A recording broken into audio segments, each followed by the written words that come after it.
Another big one is don't try to control or do everything.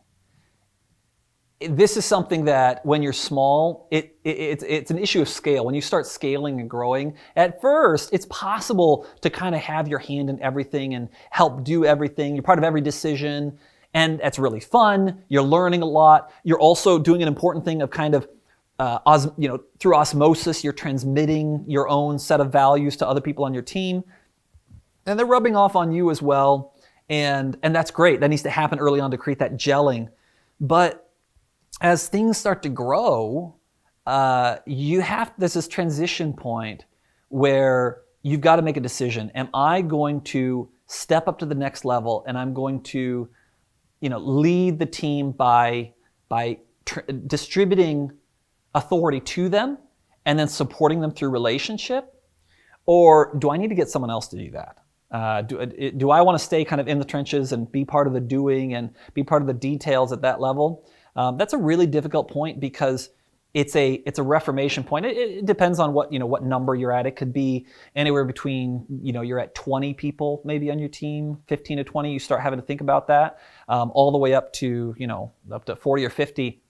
Another thing to recognize is this actually happens in cycles. I had to step through this once at 10 or 12, where I couldn't be part of every decision anymore, be part of everything. So we had to get more specialized in our roles. And then it happened again around 20 to 30. Then it happened again around 50. And I expect it will continue to happen. That's about where we're at right now. And so being ready to make that transition is so important if you're going to continue to be at the top of your organization. And so it's this transition to empowerment. And you hear that word a lot, to create a culture of empowerment. But that's what you're doing is empowerment is actually transmitting parts of your authority into other people like they're vessels, and they're going to carry those things and carry that authority, and then you just get behind them and support them in carrying it well. I made that mistake a lot early on of not doing that and wanting to control too much. And then as I got better at it, I realized that one of the last challenges I had before I fully let go of it was I started realizing that I was pretty good about it until crisis came. And when crisis came, I would grab all the reins back, right? I distributed all this authority out and it all was going fine. Everybody felt good. They felt so empowered, like, wow, Kurt, you just let us, run on our own tracks. And yeah, as long as things are going great. But when crisis happened, I would then, grab it all back up because I'm really good at managing crisis. I'm good in a crisis. I can analyze things and I can organize and whatever else. So I'm going to take it all back. And I missed out on opportunity time and time again of walking with people in relationship through times of crisis and growing their trust that I would empower them. And it really broke trust during those times because they're like, oh, so this whole empowerment thing was all a facade because when the going really gets tough, you take it all back. That was really sobering for me to hear. And it was really important for me to hear. And I humbled myself. I'm like, okay, I see this is what I'm doing. And I adjusted. And I mean, since then, it's been wonderful to see how much more gets done when you really let other people go and put it, and it's part of it is putting authority in the right vessels, right? You can give authority to the wrong people. And that's going back to what we talked about earlier. You've got to call a spade when something's not working and conclude or pull back authority from someone when it's not time. And so that's a really important part of transmitting that authority well. But one thing is certain, you have to distribute authority and let other people carry that authority if you're going to scale well, and you're going to continue to be in that position of being the ultimate carrier of authority in your organization. And that's what a lot of entrepreneurs want, is like, I want to stay at the top. And I'm like, dude or dudette, whatever. If you want to stay at the top, just prepare for a process of intense reformation, in your own self as you have to learn these new things. You have to learn to let go. Like they think you think you're going to get more authority? No, you just have more authority you have to give away. That's what being at the top of an organization means. And if you don't give it away and you continue to hold it to you create a ceiling.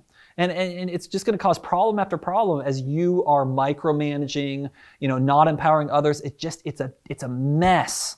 And I've heard so many nightmare stories about businesses where that happened, where too much help. And I have been the nightmare as well, you know, of holding too much and trying to do too many things. And too many people thought they needed to come to me and ask me, is this okay? Can I do this? Or is this approved? And, you know, I felt good, right? It's like, well, I'm the final say on stuff. You know, people are coming to me, they need me. It's like, that is not a recipe for scaling well. It's not a recipe for healthy growth.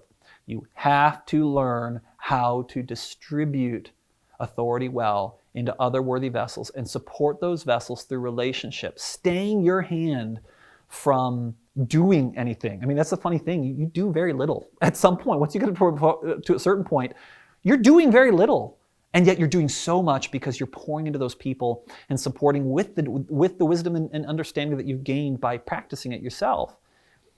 And that is the key, is are you really ready as a leader to lead through relationship with others that you've given authority? You know, we like to say that the best leaders are the best kind of people to carry authority because they're best at not exercising it, because they distribute it instead of exercising it. And I think that's so powerful to recognize, to contrast with the traditional view on leadership, that the more you get up and you climb that ladder, oh, people are gonna have to do what you say, you know? I hear that so much. There's this like sense of power and sense of authority and like, look at me and my bad self, you know? And it's like you get up to that point and you're either gonna make a really big mess or you're going to learn that it actually isn't anything like that. And that the secret to successful, sustainable, you know, multi-generational growth leadership is that when you have authority, you have it to distribute into others. Thanks guys for watching this video. I want to invite you to subscribe to the YouTube channel. Let's keep the conversation going with the community questions on the social media channel of your choice. And finally, for more great content like this, go to originalleadership.com.